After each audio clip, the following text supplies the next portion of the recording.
एक खुले मैदान में मॉरिस आसमान में खूबसूरत रंगों को निहार रहा है। अचानक एक गोली की आवाज और एक औरत की चीख सुनाई देती है और मॉरिस की नींद खुल जाती है। उस रात मॉरिस कसीनो जाता है जहां वो पिछले 3 महीनों से काम कर रहा है। अब तक वो पूरे कसीनो का लेआउट और हर कैमरे की लोकेशन याद कर चुका है।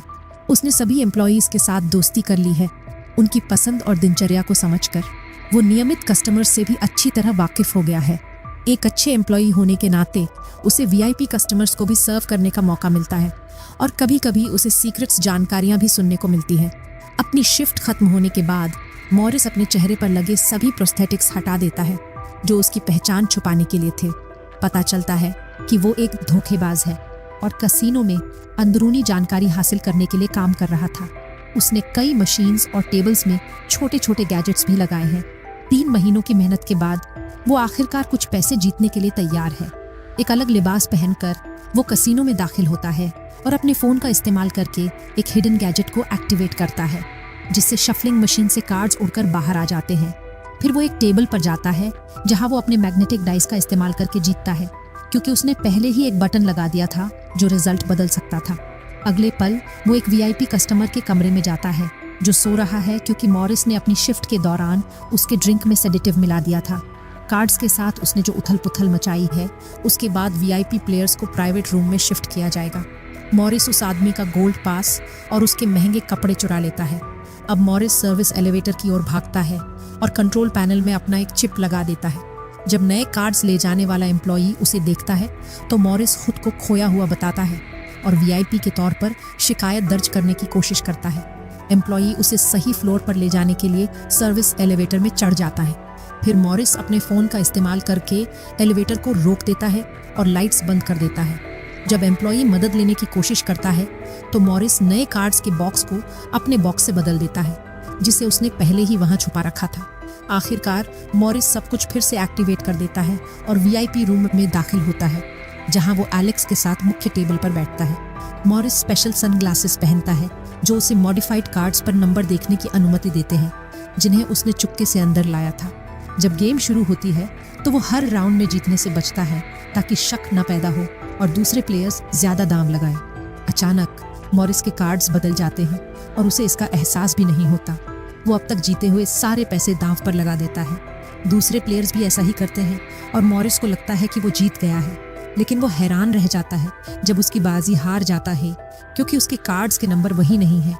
तीसरा प्लेयर सारे पैसे जीत लेता है और गेम छोड़कर चला जाता है। शक होने पर मॉरिस उसे कॉरिडोर तक फॉलो करता है और उससे पैसे वाला सूटकेस छीन लेता है, लेकिन उसमें सिर्फ कागजात निकलते हैं। अचानक लाइट्स झपकती हैं और उस आदमी का चेहरा बदल जाता है जिससे पता चलता है कि वो प्लेयर नहीं है और मॉरिस ने गलत आदमी को फॉलो किया है। उसी पल गार्ड्स आ जाते हैं और मॉरिस को पकड़ लेते हैं जबकि एलेक्स बिना किसी को नोटिस किए भाग जाता है। मॉरिस को एक स्टोर रूम में कुर्सी से बांध दिया जाता है और एक गार्ड उसे मुक्का मारता है। फिर कसीनो का मालिक विलियम उससे पैसों के बारे में पूछता है। जब मॉरिस वीआईपी कस्टमर होने का नाटक करता है तो उसे फिर से मुक्का मारा जाता है। वो समझाने की कोशिश करता है कि एक और धोखेबाज ने पैसे ले लिए हैं, लेकिन विलियम उसकी बात पर यकीन नहीं करता। वो मॉरिस को 1 हफ्ते का समय देता है कि वो पैसे वापस लेकर आए, नहीं तो उसके लिए बुरे परिणाम होंगे। इसके बाद मॉरिस एक प्लेन कैसिनो की ओर जाता है जो कहीं बीच में स्थित है। वहाँ गार्ड्स उसे गन पॉइंट पर रखते हैं, लेकिन जब उनका बॉस बेन मॉरिस को पुराने दोस्त की तरह वेलकम करता है तो वे पीछे हट जाते हैं। जब वे कुछ ड्रिंक्स शेयर करते हैं तो मॉरिस एक नेकलेस पर एक सिंबल देखता है। वो उसका मतलब पूछता है, लेकिन बेन पहले उसे सब कुछ बताने के लिए कहता है। फिर बेन समझाता है कि कुछ लोग जैसे साइकिक्स और विचेस अपनी कॉन्शियसनेस में डाइव करने की क्षमता के साथ पैदा होते हैं। ये एक स्पेशल रूम की तरह होता है जहाँ वे सुपरनैचुरल एक्टिविटीज कर सकते हैं। एलेक्स के मामले में ऐसा लगता है कि उसके पास दूसरों की नज़रों में चीज़ों को बदलने की शक्ति है। बेन एक बुक का इस्तेमाल करते हुए समझाता है कि दुनिया का हर इंसान कलेक्टिव अनकॉन्शियसनेस से जुड़ा हुआ है और सभी मिथ्स वही से आते हैं। जिन लोगों के पास स्पेशल पावर्स होती हैं वे अपनी कॉन्शियसनेस से बाहर निकलकर कलेक्टिव अनचेतनता में प्रवेश कर सकते हैं। ये एक वैकल्पिक विश्व की तरह होता है जो आपको अनंत संभावनाएं और मानव जाति के संचित ज्ञान तक पहुंच प्रदान करता है। नॉर्मल लोग भी इस जगह में प्रवेश कर सकते हैं, लेकिन वे बिना एक स्पेशल एमुलेट के बाहर नहीं निकल सकते जो एक कंपास की तरह काम करता है। मॉरिस हंस देता है क्योंकि वो इस पर यकीन नहीं करता और बेन गुस्सा हो जाता है।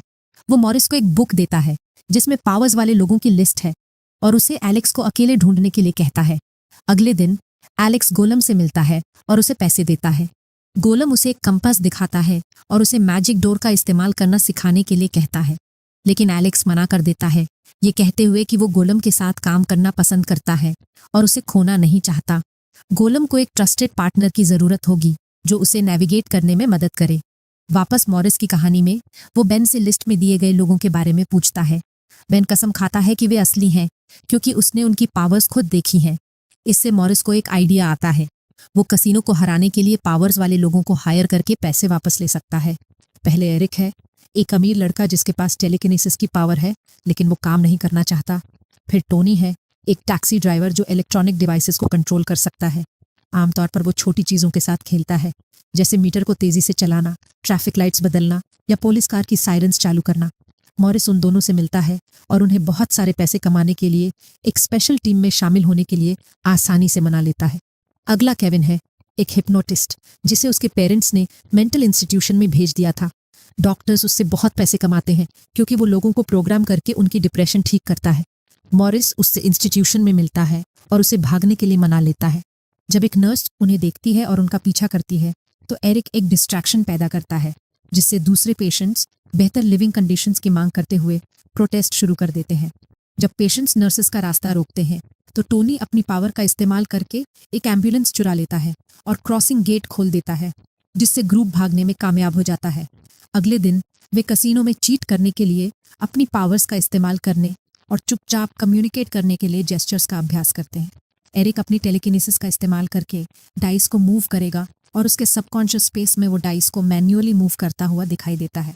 केविन दूसरे प्लेयर्स या एम्प्लॉयज को हिप्नोटाइज करेगा और उसके सबकॉन्शियस स्पेस में वो एक आइस स्टैच्यू को मैनिपुलेट करता हुआ दिखाई देता है। टोनी को कैमरस से निपटना होगा। जब वो अपनी पावर का इस्तेमाल करता है तो उसके सबकॉन्शियस स्पेस में एक स्टॉर्म दिखाई देता है जिसमें चिप्स उसके आसपास तैर रहे होते हैं। वे बेन के लोगों के साथ कुछ गेम्स खेलते हैं और शुरुआत में सब कुछ ठीक चलता है, लेकिन जल्द ही स्थिति कियोटिक हो जाती है। केविन गलती से एक एम्प्लॉई को अंधा कर देता है और बेन का एक कस्टमर हारने पर गुस्से में आकर अपनी गन निकाल लेता है। टोनी डर जाता है और गलती से कैमरा को शॉर्ट सर्किट कर देता है। मॉरिस गुस्से में आए कस्टमर को शांत करने के लिए दौड़ता है और उसे समझाता है। फिर वो तय करता है कि उन्हें कम्युनिकेट करने का एक बेहतर तरीका चाहिए। अगले दिन मॉरिस एक फ्यूनरल में शामिल होता है जहां कुछ दुखी औरतें वेरोनिका को परेशान कर रही हैं, उसकी मदद मांगते हुए। अचानक एक कार पास में पार्क होती है और कुछ काले कपड़े पहने आदमी बाहर निकलते हैं। वेरोनिका डर जाती है और भागने लगती है, लेकिन भागते समय उसके हेडफोन्स गिर जाते हैं। मॉरिस उन्हें उठा लेता है। जब एक दूसरी कार में कुछ रहस्यमय आदमी आते हैं तो वेरोनिका एक अबैंडन्ड बिल्डिंग में छुप जाती है और उनके जाने का इंतजार करती है। फिर मॉरिस उसे हेडफोन्स वापस देता है, ये कहते हुए कि वो उन आदमियों में से नहीं है। वेरोनिका बिना कुछ कहे जाने लगती है, लेकिन मॉरिस उसका पीछा करता है और कुछ सवाल पूछता है। हालांकि वेरोनिका दिमाग पढ़ सकती है और कहती है कि उसे उसकी योजना में कोई दिलचस्पी नहीं है। उसी पल उन आदमियों में से एक उन्हें ढूंढ लेता है और मॉरिस उसे रोकता है जबकि वेरोनिका भाग जाती है। बाकी आदमी उसे एक एली में घेर लेते हैं, लेकिन मॉरिस छत पर आकर उसे बचाने में कामयाब हो जाता है। अगले दिन गोलम एलेक्स के निर्देशों का पालन करते हुए अपनी ट्रेनिंग शुरू करता है। एक हिप्नोटिस्ट उसे ढूंढ लेता है और जल्दी से उसे सबकॉन्शियस वर्ल्ड में भेज देता है जहां अब गोलम के पास किसी भी इंसान को कंट्रोल करने की पावर होती है। जब गोलम बेहोश होकर जमीन पर पड़ा होता है तो वो एक स्ट्रीट पेंटर को मजबूर करता है कि वो एक फेमस पेंटिंग की कॉपी बनाए। फिर गोलम एक म्यूजियम एम्प्लॉई को कंट्रोल करता है और उसे फेक पेंटिंग को रियल पेंटिंग से बदलने के लिए मजबूर करता है जिसे दूसरे म्यूजियम में ट्रांसफर किया जाने वाला था। जब फेक पेंटिंग को एक वैन में ले जाया जाता है तो गोलम जाग जाता है और कंफ्यूज्ड पेंटर से रियल फेमस आर्ट को कुछ ही डॉलर्स में खरीद लेता है। जिन लोगों को उसने कंट्रोल किया था उन्हें कुछ भी याद नहीं रहता। वापस मॉरिस की कहानी में वो वेरोनिका को ग्रुप के बाकी मेंबर्स से मिलवाता है, ये समझाते हुए कि वो थॉट्स को पढ़ और ट्रांसमिट कर सकती है। वो गेम के दौरान माइकल के इंस्ट्रक्शंस को दूसरों तक पहुंचाएगी। अभ्यास के लिए मॉरिस उसे अपने सबकॉन्शियस स्पेस में जाने के लिए कहता है जो एक बहुत ही अजीब जंगल जैसा दिखता है। फिर वो एरिक के बारे में सोचता है जो शहर की बड़ी घंटी को मूव कर रहा है और वेरोनिका उस मैसेज को एरिक के दिमाग में पहुंचाती है। एरिक ऐसा करने के बाद मॉरिस चाहता है कि दो लोग हेल्प के लिए चिल्लाते हुए भागें और वेरोनिका ये मैसेज केविन तक पहुंचाती है जो जल्दी से इसे अंजाम देता है। टोनी को एरिया की ज्यादातर लाइट्स को शॉर्ट सर्किट करने के लिए कहा जाता है, जिससे और लोग डर जाते हैं और सारे पक्षी उड़ जाते हैं। आखिरकार मॉरिस वेरोनिका से कहता है कि वो लोगों को बताए कि एक अर्थक्वेक आने वाला है। जब वेरोनिका ये सजेशन फैलाती है तो उसके शब्द और दूसरों द्वारा की गई अजीब चीजें लोगों को यकीन दिला देती हैं कि वाकई अर्थक्वेक हो रहा है। हर कोई भाग जाता है और सिर्फ माइकल की टीम बच जाती है। इसके बाद मॉरिस एक रेस्टोरेंट से कुछ ड्रिंक्स चुराता है और अपनी योजना समझाता है। वे फेक आइडेंटिटीज के साथ कसीनो में दाखिल होंगे और हर कोई अलग अलग समय पर आएगा, सिवाय वेरोनिका के, जो माइकल की फियांसे बनकर आएगी। इसका मतलब है कि उन्हें फैंसी क्लोथ्स खरीदने और स्टाइलिस्ट से मेकओवर कराने की जरूरत है। सिर्फ 2 दिन बचे होते हैं और टीम आखिरकार कसीनो पहुंचती है। मॉरिस गेम खेलता है जबकि वेरोनिका पैसिव ट्रॉफी वाइफ बनकर बैठती है ताकि वो मैसेजेस को फैलाने पर ध्यान केंद्रित कर सके। टोनी कैमरास का ख्याल रखते हुए स्लॉट्स खेलता है जिन्हें वो मैनिपुलेट भी कर रहा है। एरिक माइकल के ओपोनेंट्स में से एक है और वो जानबूझकर हर किसी को हरा देता है ताकि माइकल जीत सके। एक बार जब वो इस टेबल पर पर्याप्त पैसे जीत लेता है तो वो और वेरोनिका दूसरे टेबल पर शिफ्ट हो जाते हैं जहां केविन एम्प्लॉई को कंट्रोल कर रहा है। शुरुआत में योजना सही चलती है, लेकिन एरिक बहुत ज्यादा पीने लगता है और हारने से थक जाता है, इसलिए वो रूलेट को मैनिपुलेट करके कुछ पैसे जीतने लगता है। वो अपने थॉट्स को भेजने के बजाय जोर जोर से बात करने लगता है। स्लॉट्स पर टोनी बहुत उत्साहित हो जाता है और एक साथ कई मशीन्स को कंट्रोल करने लगता है। गार्ड्स को शक हो जाता है और वे एरिक और टोनी को खींच कर ले जाते हैं, लेकिन जब वे एलिवेटर में जाने वाले होते हैं तो बाकी टीम वहां मौजूद होती है। केविन गार्ड्स को हिप्नोटाइज करके उन्हें जाने के लिए मजबूर करता है और टीम एलिवेटर के अंदर छुपकर बात करती है। मॉरिस उन्हें डांटता है कि उन्होंने क्या किया है और समझाता है कि चीट करने पर उनकी जान भी जा सकती है। इसके बाद टीम सिर्फ माइकल के इंस्ट्रक्शंस का पालन करने पर सहमत होती है और वे आखिरी टेबल पर शिफ्ट हो जाते हैं। मॉरिस ऑल इन बेट लगाता है जबकि टोनी कैमरा को कंट्रोल करता है, केविन एम्प्लॉई का ख्याल रखता है और एरिक डाइस को मैनिपुलेट करता है। योजना सही तरीके से काम करती है और मॉरिस $10 मिलियन जीत लेता है। फिर ग्रुप बीच पर जाकर ड्रिंक्स और बॉनफायर के साथ सेलिब्रेट करती है। हालांकि वेरोनिका उनसे दूर बैठी होती है। मॉरिस उससे बात करता है और कहता है कि वे और भी पैसे कमाने के लिए कुछ और बार साथ काम कर सकते हैं, लेकिन वेरोनिका इसमें दिलचस्पी नहीं दिखाती। एक बहस छिड़ जाती है और वे एक दूसरे को इंसल्ट करने लगते हैं। इसी बीच एलेक्स गोलम के साथ डिनर करता है और उसे बताता है कि उन्हें अपने लेसन्स रद्द करने होंगे। एलेक्स सोर देकर कहता है कि वो गोलम को तब तक नहीं सिखा सकता जब तक उसे एक पार्टनर नहीं मिल जाता। फिर गोलम माइकल के बारे में पूछता है और एलेक्स उसे नई टीम के बारे में बताता है। गोलम ये सुनकर खुश नहीं होता और घोषणा करता है कि उन्हें हस्तक्षेप करना होगा। अगली सुबह टीम सड़क पर होती है जब अचानक एक एसयूवी उनका पीछा करने लगता है। जब रहस्यमय कार उनसे आगे निकल जाती है तो टोनी उसके चारों ओर ड्राइव करके उसे छोड़ने की कोशिश करता है, लेकिन एक दूसरी एसयूवी भी पीछा करने लगती है। कुछ ही मिनटों में एसयूवीज उनकी कार को घेर लेती हैं और टोनी को सड़क के बीच में रोक देती हैं। विलियम अपने आदमियों के साथ बाहर निकलता है जो पूरी टीम को पकड़ लेते हैं और उनकी कलाइयां बांध देते हैं। मॉरिस समझाता है कि उनके पास पैसे हैं, लेकिन विलियम अब उनकी पावर्स में ज्यादा दिलचस्पी दिखाता है। चूंकि माइकल के पास कोई पावर नहीं है, इसलिए उसे क्लिफ के किनारे ले जाया जाता है और गोली मार दी जाती है, जिससे उसका शरीर जंगल में गिर जाता है। ग्रुप ये देखकर डेवस्टेटेड हो जाती है और वे अपने सबकॉन्शियस स्पेसेस में छुपकर शोक मनाने लगते हैं। उन्हें ये नहीं पता कि ये सब एक ट्रिक था। माइकल सुरक्षित है और उसे गोलम के पास ले जाया जाता है, जो उसका पिता निकलता है। गोलम अपने बेटे की कलाइयों से रस्सियां काट देता है और माइकल ये जानकर घबरा जाता है कि उसके पिता इस सब के पीछे थे। गार्ड्स उसे रोकते हैं, जबकि गोलम बताता है कि माइकल ने उसे 10 सालों से नजरअंदाज किया है और यही उसका ध्यान खींचने का एकमात्र तरीका था, और अब उसे पता है कि वो डोर कहाँ है।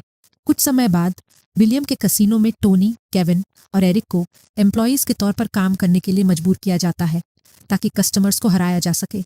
एक दोपहर जब वे अपने कमरों में लौटते हैं तो उन्हें अपने वॉशरूम में एक प्लम्बर काम करता हुआ दिखाई देता है। ये डिस्गाइज में माइकल होता है, जो देखता है कि वेरोनिका गायब है। बाकी लोग समझाते हैं कि उसने विलियम के लिए काम करने से मना कर दिया था और कोमा में चली गई है क्योंकि उसने सबकॉन्शियस स्पेस को नहीं छोड़ा है जब से उसने माइकल को मरते हुए देखा था। उस रात गेम टेबल्स के ऊपर लाइट्स झपकने लगती हैं, जबकि लोग विलियम को घेर कर अनाउंस करते हैं कि वे काम छोड़ रहे हैं। गार्ड्स तुरंत उन्हें एक स्टोर रूम में ले जाते हैं और दरवाजे पर एक नए आदमी को तैनात कर देते हैं, जो माइकल होता है। वो अपने दोस्तों को आज़ाद करता है और कसिनो के बारे में अपनी जानकारी शेयर करके एक प्लान बनाता है। केविन एक गार्ड को मजबूर करता है कि वो इलेक्ट्रॉनिक लॉक पर अपना की कार्ड इस्तेमाल करे, जबकि माइकल बेसमेंट में एलिवेटर्स को अटकाने के लिए एक चोरी की की का इस्तेमाल करता है। अगला कॉरिडोर लेजर से ब्लॉक होता है, इसलिए माइकल लोगों को उससे निपटने के लिए छोड़कर वेरोनिका को ढूंढने निकल जाता है। वो एक मास्क पहनता है और एक गार्ड को गिराने के लिए गैस बॉम्ब फेंकता है। फिर वो वेरोनिका को उसके कमरे से बेहोश अवस्था में बचाता है। कॉरिडोर में टोनी कुछ लेजर्स को बंद कर देता है, लेकिन वो सभी को नहीं बंद कर पाता। अब कम से कम एरिक के लिए उनके बीच से सावधानी पूर्वक गुजरने के लिए पर्याप्त जगह होती है। वो दूसरी तरफ पहुंच जाता है और कसिनो का सेफ ढूंढ लेता है, जिसे वो अपनी पावर्स का इस्तेमाल करके खोलने की कोशिश करता है। लेजर्स बंद हो जाते हैं, लेकिन वे एक अलार्म भी एक्टिवेट कर देते हैं। जब माइकल टीम के साथ फिर से जुड़ता है तो गार्ड्स कॉरिडोर तक पहुंचने की कोशिश करते हैं, लेकिन उन्हें एलिवेटर्स काम नहीं करते और एक हिप्नोटाइज्ड एम्प्लॉई उन पर गोलियां चलाता हुआ दिखाई देता है। आदमी को जल्दी ही गिरा दिया जाता है और गार्ड्स कॉरिडोर में उसी समय दाखिल होते हैं जब एरिक आखिरकार सेफ खोल देता है। टीम अंदर घुस जाती है और दरवाजा बंद कर लेती है, जिससे गार्ड्स की गोलियां उन तक नहीं पहुंच पाती। विलियम अपने आदमियों को बताता है कि जैसे ही टीम बाहर आए उन्हें मार दिया जाए। इसके बाद माइकल अनाउंस करता है कि उनकी योजना तब तक पूरी नहीं होगी जब तक वे वेरोनिका को नहीं जगाते। बाकी लोग उसे चेतावनी देते हैं कि सबकॉन्शियस स्पेस में प्रवेश करने पर उसकी मौत हो सकती है, क्योंकि उसके पास कोई पावर नहीं है, लेकिन माइकल इसे करने पर अड़ा रहता है। फिर केविन माइकल को हिप्नोटाइज करता है, जो एक वाइट स्पेस में तैरता हुआ दिखाई देता है। उसकी जिंदगी की इंपॉर्टेंट चीजें उसके आसपास तैर रही होती हैं और वो अतीत की बातचीत सुनता है, जो उसे उसकी माँ की मौत और सालों से की गई इलीगल जॉब्स की याद दिलाती है, जिसमें जेल में बिताया गया समय भी शामिल है। वेरोनिका की आवाज़ भी सुनाई देती है, जो उसे स्वार्थी कहती है। एक डोर दिखाई देती है और माइकल उसे पार करता है। एक बड़े मैदान में गिर जाता है, जहाँ कई डोर्स और आसमान में खूबसूरत रंग है। एक स्टॉर्म आ रहा होता है, इसलिए वो कवर ढूंढने के लिए एक डोर के पीछे भागता है और उसे लगभग मार देता है, लेकिन वो एक हाथ उठाता है और स्टॉर्म जम जाता है। एक जेस्चर से वो उसे ज़मीन पर गिरा देता है और मैदान को साफ कर देता है। फिर माइकल ज़मीन पर बैठ जाता है और वेरोनिका की यादों पर ध्यान केंद्रित करता है। अचानक ज़मीन फटने लगती है और मैदान को शहर में बदल देती है। माइकल सीढ़ियाँ चढ़ता है और वेरोनिका को आसमान में रंगों को निहारते हुए पाता है। जब वो उसके पास जाने की कोशिश करता है तो उसे एक फोर्स फील्ड मिलती है, जो वेरोनिका को घेरे हुए है। वो उस पर कुछ बार प्रहार करता है और चिल्लाता है, लेकिन वेरोनिका कभी प्रतिक्रिया नहीं देती। फिर माइकल अपने विचारों को भेजने की कोशिश करता है। इससे इमारतें गिर जाती हैं और वो बारिश के नीचे बंजर जमीन पर दिखाई देता है। फोर्स फील्ड अब भी वेरोनिका को प्रोटेक्ट कर रही होती है, लेकिन अब वो उसे सुन सकती है। वो कहती है कि वो रियल वर्ल्ड में वापस नहीं जाना चाहती, क्योंकि वहां उसका इंतजार करने वाला कोई नहीं है। माइकल समझाने की कोशिश करता है कि वो असल में जिंदा है, लेकिन वेरोनिका उस पर यकीन नहीं करती। इसलिए वो उस दिन की मेमोरी भेजता है जब वे पहली बार मिले थे। चेज फिर से होती है और जब माइकल छत पर दिखाई देता है तो वो उसे बताता है कि उसके पास सिर्फ वही है। वेरोनिका उसका हाथ पकड़ लेती है और दोनों सभी डोर्स वाले मैदान में पहुंच जाते हैं। वे एक चुंबन शेयर करते हैं और वेरोनिका एक डोर से बाहर निकल जाती है, जिससे वो रियल लाइफ में जाग जाती है। हालांकि चूंकि ये माइकल का पहली बार है, इसलिए उसे अपना रास्ता खुद ढूंढना होगा। एक फ्लैशबैक में पता चलता है कि गोलम ने माइकल को सबकॉन्शियस स्पेस के बारे में सब कुछ सिखाया था और वो चाहता था कि उसका बेटा उसका पार्टनर बने, ताकि वे डोर्स का इस्तेमाल करके एक बिजनेस शुरू कर सकें। उसने उसे कंपास भी दिया था और मदद भेजने का वादा किया था। वर्तमान में माइकल एलेक्स को एक दरवाजे से बाहर आते हुए देखता है और उसका पीछा करने लगता है, जबकि एरिया कैसीनो में बदल जाता है। माइकल एलेक्स के साथ बाहर आता है और वे दोनों उस सीन को देखते हैं जहां माइकल की मौत हुई थी। एलेक्स खुद को और माइकल को मेमोरी में डाल देता है, ये समझाते हुए कि किसी के दिमाग तक कैसे पहुंचा जाए। उसी पल माइकल सेफ में जाग जाता है और अनाउंस करता है कि वे पैसे लेकर जा रहे हैं। टोनी लॉक को डीएक्टिवेट कर देता है और दरवाज़ा खुल जाता है, लेकिन कॉरिडोर खाली होता है। पता चलता है कि जब माइकल अभी भी सबकॉन्शियस स्पेस में था तो उसने विलियम के दिमाग में प्रवेश किया और उसे यकीन दिलाया कि टीम पहले ही पैसे लेकर भाग चुकी है। विलियम ने अपने गार्ड्स को उनका पीछा करने के लिए भेज दिया, जिससे कॉरिडोर्स खाली हो गए। टीम आसानी से पैसे लेकर भाग जाती है और बीच पर एलेक्स से मिलती है। वो उन्हें एक प्रस्ताव देता है, जबकि पास में एक व्यक्ति अपने हाथ में आग पैदा करता है। 3 महीने बाद माइकल गोलम के साथ एक काम करने के लिए सहमत होता है, जब 2 हिप्नोटिस्ट्स उन्हें सबकॉन्शियस स्पेस में भेज देते हैं।